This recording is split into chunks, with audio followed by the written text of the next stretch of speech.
আমার সকল বন্ধুদের নববর্ষের প্রীতি ও শুভেচ্ছা জানিয়ে আজকের ব্লগটি শুরু করছি।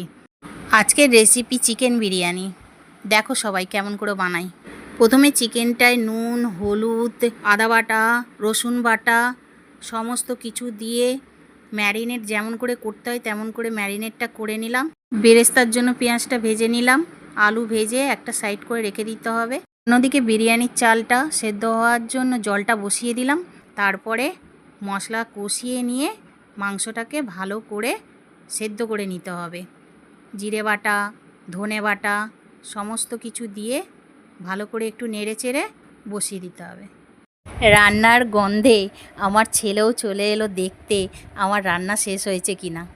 অন্যদিকে জল গরম হয়ে যেতে চালটা ঢেলে দিতে হবে। গরম মশলা দিয়ে নামিয়ে নিলাম। এবার হাঁড়ির মধ্যে ভাতের লেয়ার দিয়েই আলু লেয়ার দিয়ে তার উপর বেরেস্তা ছড়িয়ে মাংসের লেয়ার দিয়ে পরপর করে সাজিয়ে নিতে হবে।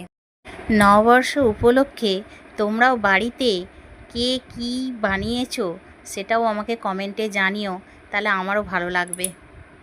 তোমরা কোথায় কোথায় ঘুরতে গিয়েছিলে সেটা জানাতে ভুলো না কিন্তু।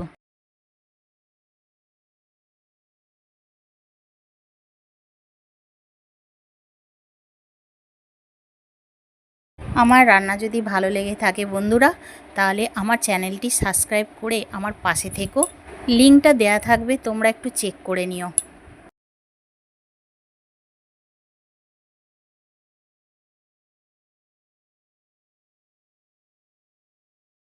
সব শেষে কেওড়া জল, গোলাপ জল ও মিঠা আতর ছড়িয়ে হাঁড়ির মুখটা ভালো করে বন্ধ করে দিয়ে 40 মিনিটের জন্য ভাপে রেখে দেবো।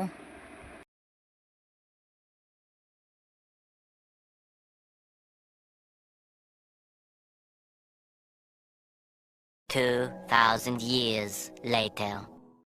বিরিয়ানি রেডি, এবার পরিবেশন করে দিলাম। রেসিপিটি ভালো লাগলে লাইক, কমেন্ট, শেয়ার করে দিও।